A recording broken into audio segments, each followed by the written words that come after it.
Their real aims are domestic. They use foreign conflicts to make change in the United States, to make the country, in fact, less democratic. But they use those conflicts abroad to divide the United States. So we're going to do this. We're going to spend all this money. We're going to imperil America's national security. And if you don't like it, then you are a tool of fill in the blanks. Saddam, Putin, Hamas.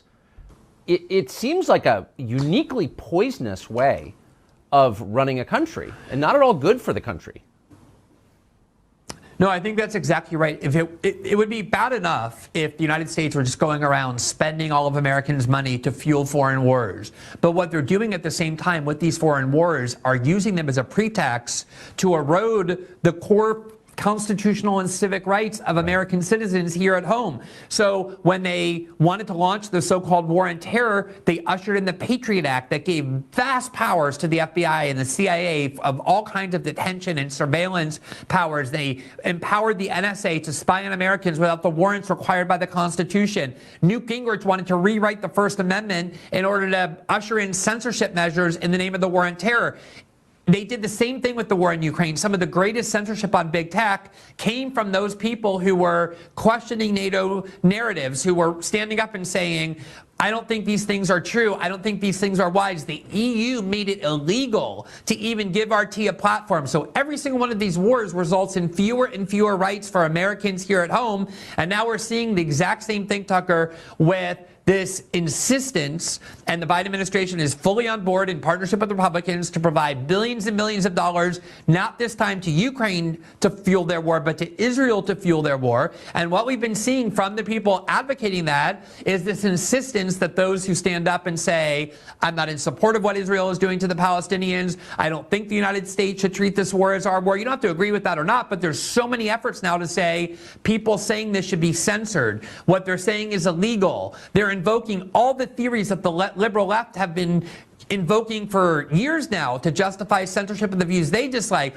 Oh, this is inciting violence. This is going too far. This is hate speech. This is against a vulnerable minority group. And now we're seeing the same kind of erosion of free speech here in the United States on the part of Americans, because now there's another foreign war that's always part of the equation, the domestic aspect to it, that vests more power in the government and takes away more and more rights from Americans. What's so terrifying to me, though, is that the right, the American political right, which really was through this kind of weird transformation that's happened over the past dozen years, has become the lone defenders of the First Amendment.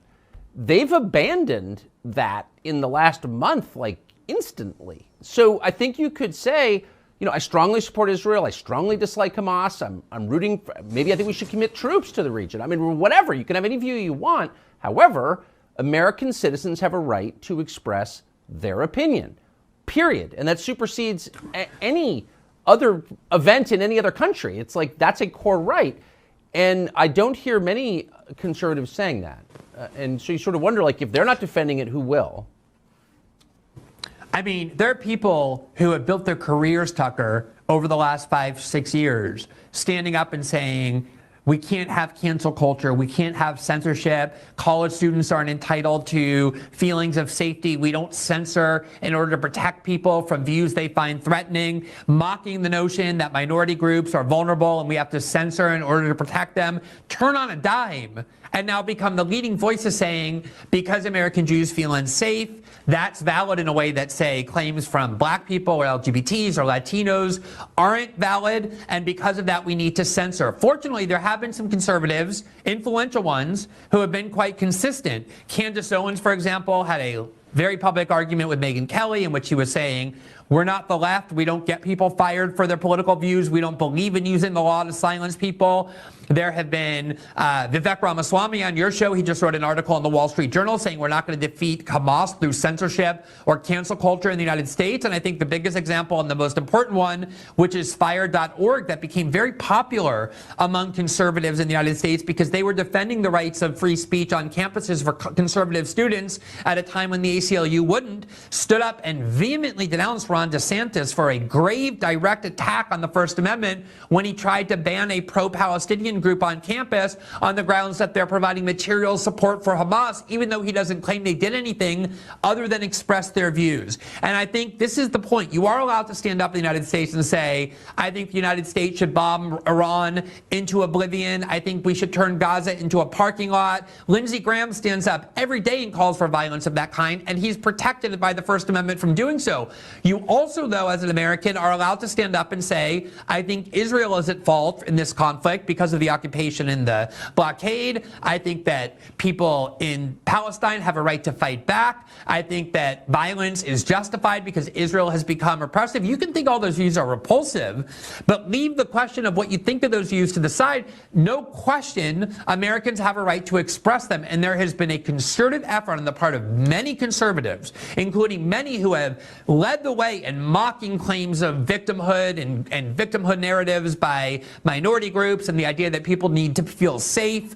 They are now the ones turning around and saying, no, because of how dangerous this speech is, we need to ban it. We need to ban these protests. We need to ban student groups. We need to put people on no hire lists. The exact kind of tactics they spent 5 or 6 years up until a month ago aggressively denouncing. And it's very dispiriting, even though it's not surprising, the minute that they have views that they find offensive for them to watch them and turn around and use all the same theories to say those views cannot be expressed. That is incredibly dangerous, because in the future, when conservatives want to complain about the censorship regime that has been implemented, who will possibly take them seriously after we just watched them, the minute there was an issue of great importance to them, which is Israel, turn around and call for censorship? Obviously, it's not a principle if the only time you defend free speech is when it comes to views you agree with. Anybody can do that. That's easy to do. That's worthless. The only real test of whether you believe in free speech is whether you defend the right to express the views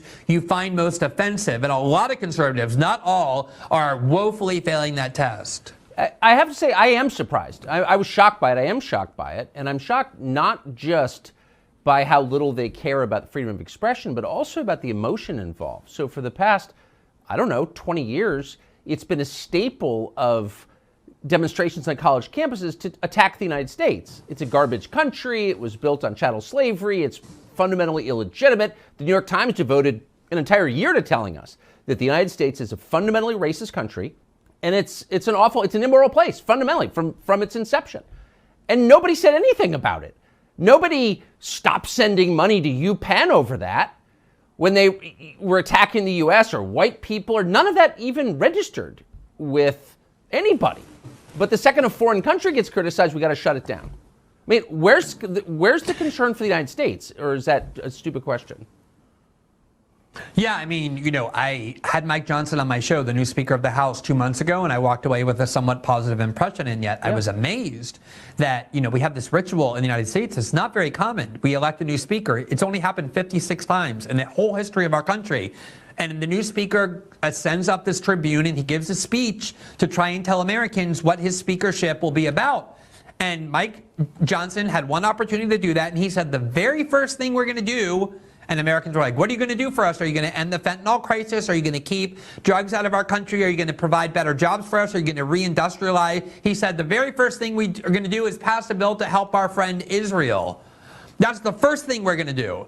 And obviously, there are a lot of people in the United States who have great affinity for other countries. Rashida Tlaib has a Palestinian flag outside her office. A lot of people have the Ukrainian flag flying inside their house. And huge numbers of people have intense affinity for Israel, which is fine. You're allowed to have that. The problem becomes when you immediately abandon all of the principles that you claim to believe in defense of this foreign country. And the only reason, Tucker, I say that I wasn't surprised is because I have noted many times before that the American right does seem willing to give up free speech soon as the issue is Israel. I think one of the most disturbing set of laws that we have that were enacted mostly by red state governors and red state legislatures, and they've been invalidated by federal courts, thankfully, on the grounds that they violate free speech, but Andrew Cuomo did it too, are laws that say that if you want to work with the state, if you want to have a contract with our state, you have to sign a pledge vowing that you do not support a boycott of Israel. Otherwise, you are not hireable. You're allowed to support a boycott of any other country. You can boycott Peru, you can boycott South Korea or Russia or China, whatever other country you want to boycott, that's totally fine. Boycott that. You're even allowed to boycott other states in your own country. You're allowed to harm the economies and the businesses of your fellow citizens. Own country. And in fact, Andrew Cuomo, when he announced that by executive order that if you support a boycott of Israel, you can't get hired by the state of New York, Andrew Cuomo, the very same one, issued by executive order boycotts of Indiana and North Carolina on the grounds that they had enacted bathroom bills for trans people that he found offensive. So there were a lot of red states and red state governors enacting these laws that say, if you want to work with the state, you're free to boycott any other country or any other state in the United States. You just can't boycott Israel. And there's been a lot of those kinds of that tolerance for that sort of thing, because obviously the United States is a very pro-Israel country and it's a winning political issue among a lot of American Jews, but also a ton of American evangelicals or just national security hawks. And there has been tolerance for erosion of free speech in the name of Israel before, but nowhere to the extent that we're now seeing. And I agree that the severity of it is surprising. I would like to think there's an even bigger constituency for pro-America, but there doesn't seem to be, at least it's not represented in the Congress.